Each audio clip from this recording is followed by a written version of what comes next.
Et bonjour à tous, c'est Ben, on se retrouve aujourd'hui pour une nouvelle vidéo, une vidéo que j'apprécie particulièrement puisqu'aujourd'hui on va parler du Seigneur des Anneaux. Pour les plus anciens de la chaîne, vous le savez, c'est ma licence de cœur, c'est la licence que j'aime le plus. On le voit d'ailleurs sur les premières vidéos de la chaîne qui étaient très axées Seigneur des Anneaux. C'est vraiment là-dessus que j'ai lancé, que j'ai basé ma chaîne.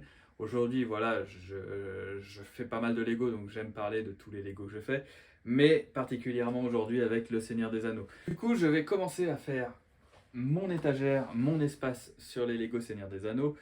Là, j'ai vidé mes étagères, elles ont été montées, elles ont été préparées à la bonne taille normalement. Et comme vous le voyez derrière moi, j'ai mes 7 Seigneurs des Anneaux qui sont sortis depuis le reboot de la gamme. Donc en premier lieu, on a le Barad-dûr, on va voir le Rivendell, la Comté, le Book-Nook avec le Balrog. Et ici, vous voyez que j'ai déjà monté les petites briquettes, donc toutes celles qui sont sorties jusqu'à aujourd'hui. Je n'ai pas les anciens sets qui valent aujourd'hui une fortune, donc non, je ne vais pas me lancer là-dedans, sauf si je trouve une bonne affaire. Et pour le Rivendell, vous voyez également que j'ai un petit kit de LED que j'installerai sur le Rivendell, puisque je trouve que c'est un set qui se prête vraiment à l'exercice des LED, avec toutes les petites lanternes, l'eau, le petit kiosque. Donc ici, ça va être l'étagère Seigneur des Anneaux, on va la monter, on va l'aménager ensemble. On va pouvoir parler un petit peu des rumeurs aussi Seigneur des Anneaux. Donc on sait que l'année prochaine il y a des petites rumeurs comme quoi il y aurait un Minas Tirith peut-être ou un buste de Sauron.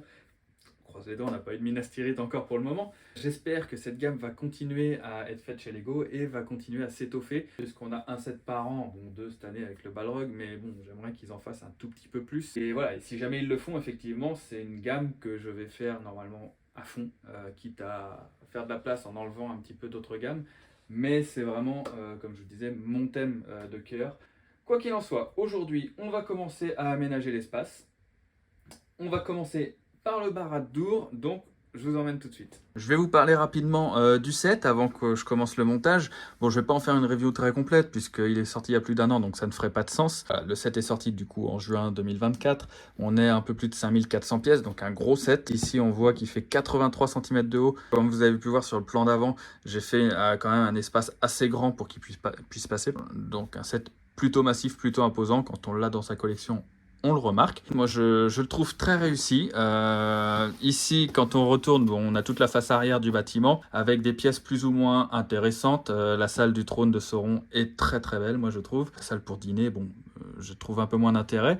Ce qui fait le gros point fort, à mon sens, de ce set, ça va être les figurines. Surtout 2 figurines. Il s'agit de Sauron et de la bouche de Sauron. Les 2 figurines qui sont exclusives au set, qui n'avaient même pas été faites dans les précédents Lego Seigneur des Anneaux, donc c'est la première fois qu'elles sortent en Lego. À côté de ça, on a une petite armée d'orques et on a également 2 figurines de Frodon et Sam. J'aime bien la version ici où on les voit avec les casques des orques. C'est un set assez massif, assez impressionnant, qui est dans l'ensemble bien réalisé. On a également le Palantir ici avec l'arbre blanc du Gondor. On va pouvoir commencer le montage et je vous en parle un petit peu plus après. Et nous revoici donc à la fin de la première étape, le premier livret, donc qui nous fait faire la base de la structure.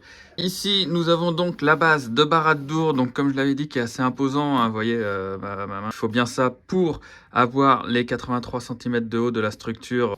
Donc nous avons l'entrée de Barad-dûr, donc une petite arche avec la porte juste derrière, que je pense qu'il aurait pu être un petit peu plus détaillé. Là, ça fait un petit peu brut sur cette porte. Quand on retourne le set, nous avons ici différentes petites pièces. On a ici un petit coin de lave avec un pauvre malheureux elfe ou homme sûrement. Nous avons de ce côté-là la petite forge avec la lave. On voit une enclume. On voit dans le fond ici des petites armures, un casque, des armes, une meule ici. Au niveau des fonctionnalités sur ce côté, nous avons premièrement la petite cage qui peut s'enrouler. Nous avons ici une petite trappe avec une araignée. Et donc la meilleure pour la fin, c'est la petite fonctionnalité sur le côté. Donc c'est un petit rocher qu'on va tourner et qui va ouvrir la porte principale. Voilà, donc on voit que les 2 portes s'ouvrent en même temps, se referment en même temps. Ça, voilà, ça c'est un petit effet un petit peu plus sympathique. On a également un petit affleurement rocheux sur lequel on va pouvoir positionner nos 2 figurines. La première étant Frodon, qui est ici. Donc voilà, avec un anneau, c'est un Frodon assez simple. Ici, avec les yeux blancs, comme quand il met l'anneau, on va pouvoir le mettre juste ici. Deuxième figurine, nous avons Sam avec Dar sûrement et la lumière d'Elendil, c'est quand il va sauver Frodon. Ici, on a une deuxième tête également. Savoir qu'on peut leur mettre des casques orques, ça c'est plutôt sympathique. On a une figurine plutôt standard de Gollum. Voilà, que l'on peut mettre ici avec son petit poisson. Et pour finir cette première étape, nous avons deux figurines orques. Donc un ici, avec une épée Urukai, il me semble, avec ce petit bout pointu, c'était l'épée des Uruk. Et un autre orc ici, donc qui est en train de forger lui l'épée. Ils sont vraiment très beaux les casques, les jambes sont imprimées, les torses aussi. Donc là sur ces figurines, je suis plutôt satisfait. On passe maintenant au deuxième livret. Donc je viens de finir de la monter, qui est juste derrière ici. Rien d'extraordinaire sur cette partie, c'est un petit étage intermédiaire. Donc on voit deux petites tours sur les côtés, toujours ces mêmes arches sombres. On a également à l'arrière, quand on le retourne, l'espace un peu du hall, réfectoire, salle à manger, avec de quoi cuisiner, pas mal d'aliments, des petites choses comme ça. On a également dans le fond des petits couteaux, des petits accessoires, une barrique de boissons. Et la seule petite fonctionnalité dans ce module, c'est comme dans le premier, sauf que c'est à l'opposé, c'est une petite trappe comme ça dans les choses rocheuses, où là on va avoir un sticker représentant les 3 anneaux elfiques. Au niveau des figurines, on en a une première, on dirait qu'il s'agit un peu d'un cuisinier. Voilà, il tient sa petite brochette, c'est pour aller la cuire au-dessus du feu.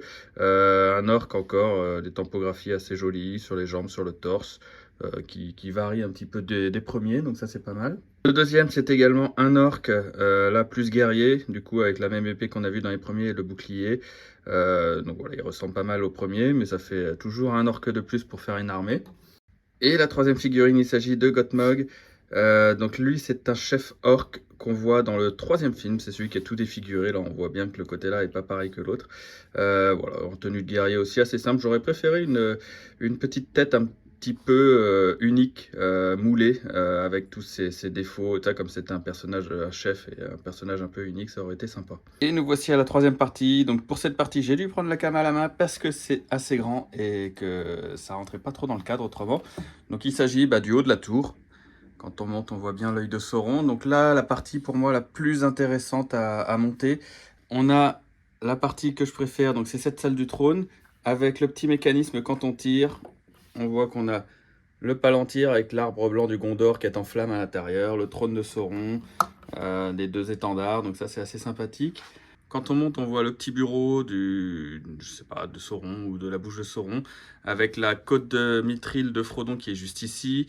On a également un tableau montrant Sauron avec l'anneau à la main. Quand on monte encore un petit peu, on a du coup encore une bibliothèque. Voilà, c'est des petites choses assez sympathiques, mais c'est surtout cette salle du trône que je trouve superbe avec ce petit mécanisme. Et surtout le palantir qui est vraiment très bien fait. Et quand on monte tout en haut, bien sûr, nous avons l'œil de Sauron. L'œil de Sauron que l'on peut éclairer quand on appuie ici. Donc si je le mets dans le sens comme ça, voilà, on peut diriger la lumière et ça fait vraiment l'effet de l'œil de Sauron, qui donne un rendu assez sympathique. Au niveau des figurines, c'est aussi le sachet le plus intéressant, puisque nous avons ici la bouche de Sauron, donc, qui est superbement représentée. Vous voyez ce casque en dual molded. On a la cape qui vient, la capuche de la cape qui vient par-dessus le casque. Donc, vraiment magnifique, avec ces dents dégueulasses là, mais qui représentent vraiment bien la bouche de Sauron.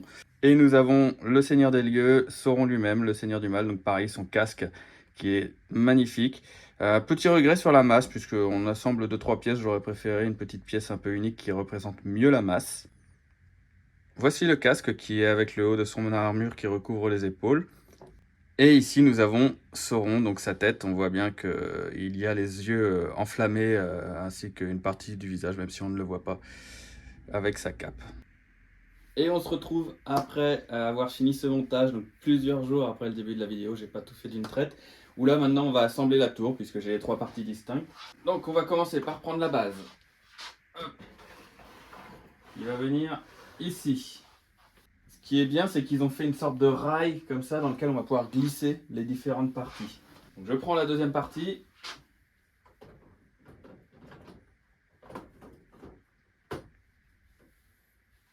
Donc on a entendu un petit clic, puisque il y a 2 petits clics à l'avant, de petites pinces qui viennent se ficher, et voilà, c'est placé.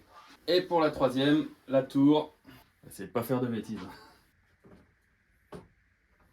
Hop, et voilà, pareil devant, il y a deux petites clips qui viennent se fixer. Donc voilà, c'est bon, la tour est fixée, il n'y a plus de problème. Donc on va la tourner dans le bon sens maintenant. Voici Barad-dûr terminé. Et donc maintenant, on va placer les petits personnages devant.